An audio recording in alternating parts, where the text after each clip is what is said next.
chers athlètes, je suis vraiment le ministre le plus heureux ces derniers temps. Les Jeux Olympiques arrivent au bon moment. Nous sommes à peine 3 mois des Jeux Olympiques et nous avons des porte-flambeaux qui peuvent être des modèles pour la jeunesse et puis dans leur parcours montrer que la diversité des sports peut rassembler, peut créer le sursaut national, peut créer la fierté des Ivoiriens, donc pour agir pour la cohésion sociale. Quelques mois avant les Jeux Olympiques, nous avons la participation à l'Open national d'Espagne et c'est là encore le taekwondo. Je vais parler avec eux, ils disent qu'ils peuvent venir pour quelques jours et puis repartir parce qu'on a besoin de les présenter à la nation. Donc je voulais vous remercier d'être venus. Les gens qui sont plus en avance, parce que le président a anticipé, c'est le taekwondo. Ce n'est pas pour vous flatter, mais il a anticipé. La preuve c'est que le résultat est là et je voulais vraiment vous encourager. On fonde beaucoup d'espoir sur vous, ne vous mettez pas la pression. Le fait que vous soyez déjà là-bas, pour nous c'est déjà un grand signe. Un grand signe, c'est une victoire. Quelle que soit leur couleur, mais ramenez-nous des médailles, parce que nous comptons ces médailles comme référence et nous allons les utiliser pour faire la promotion du taekwondo, la promotion des athlètes et la promotion de notre pays. Ça fait 40 ans, il est toujours constant. Il a occupé de grandes fonctions, un grand commis de l'État, préfet, hors grade, directeur de cabinet, ministre. Mais regardez, il a gardé sa modestie et sa passion. Et aujourd'hui, grâce à lui, le taekwondo a franchi des étapes que vous ne pouvez pas imaginer.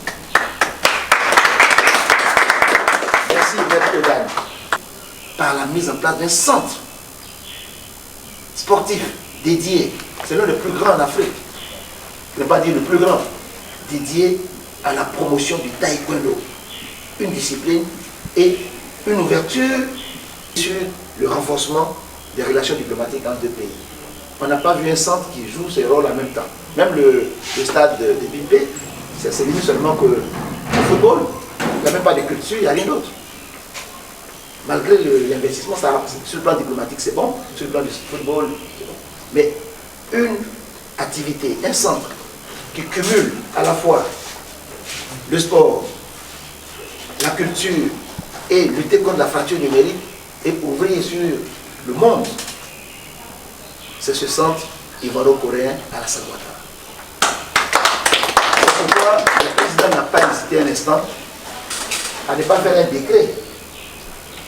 Mais on est passé rapidement à une ordonnance qui a été, comme vous l'avez vu, adoptée hier en Conseil des ministres. Ce joyau va être promu comme référence pour consolider les relations diplomatiques.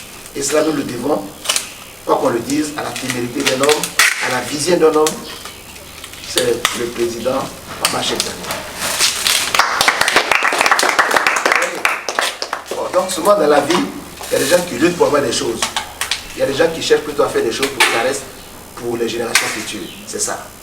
Parce que ce centre va immortaliser les relations entre deux pays qui sont en relation depuis 60 ans.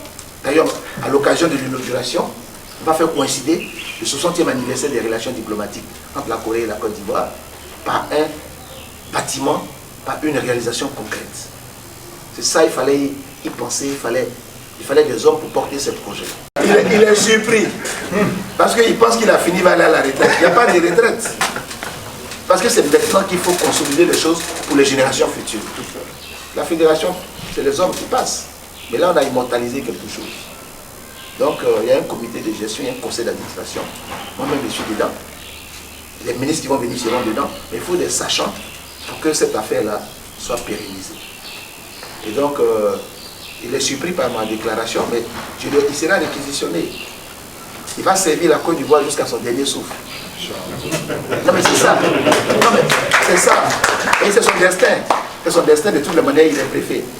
Donc on est préfet à vie. Et il est même hors grade. On a sorti même de tous les grades. C'est lui qui va servir la Côte d'Ivoire à vie.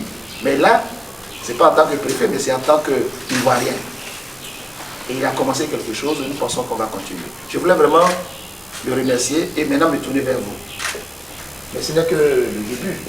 Parce que l'État de Côte d'Ivoire a décidé non seulement de faire quelque chose pour la participation, mais d'aller au-delà, de vous soutenir pendant la participation. Et même moi, on m'a même demandé que je sois à vos côtés pour vous accompagner. Comme ils sont les autres. Nous, on se tous des soldats au service de notre pays. Donc, normalement, je devrais vous accompagner avec le directeur général des sports, mais sinon, au plus haut niveau, vous serez accompagné. De toute manière, vos parents sont à vos côtés, donc vous n'avez pas à craindre, mais l'État sera à vos côtés à tout moment, sur le plan matériel, financier. Et tout cela, c'est grâce, je peux vous dire, aux prestations du taekwondo. Parce que vous nous donnez l'espoir d'avoir des médailles.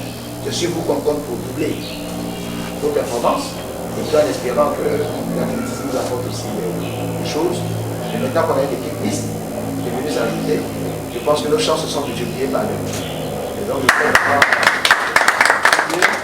on fera tout pour vous soutenir, et par vos prestations, vous ouvrez les perspectives pour les jeunes qui arrivent derrière. Grâce à ce que vous avez fait, aujourd'hui on est arrivé à un master dans une discipline du taekwondo. Grâce à ce que vous êtes en train de faire, les bourses vont se multiplier pour que tous ceux qui veulent faire du taekwondo bénéficient du cheminement que vous avez. Donc vos prestations ouvrent des voies à la promotion du sport et à la promotion des athlètes. Donc je voulais vous encourager et vous dire que poursuivez, continuez, soyez déterminés parce que vous êtes porteur d'un flambeau que vous n'imaginez pas. Et ce flambeau-là, le second aspect, c'est le développement de l'économie sportive. Pour le développement d'une économie, on a besoin des champions nationaux. Et grâce à vous, je vais le découvrir un centre. C'est ça que nous voulons pour l'économie du sport. Des centres intégrés avec des promoteurs ivoiriens qui désormais vont investir dans la filière du sport. Ça, c'est un complexe certainement hôtelier qui peut servir à autre chose. Mais c'est avant tout le soubassement, l'esprit derrière, c'est le sport. On n'a plus besoin d'aller faire des mises au vert en Europe, dans les hôtels. En tout cas, en ce qui nous concerne, on ne fera pas de mise au vert. Tant que les capacités d'ici la permettent de le faire, on le fera ici ou à l'INJS dans un cadre sportif. Il faut encourager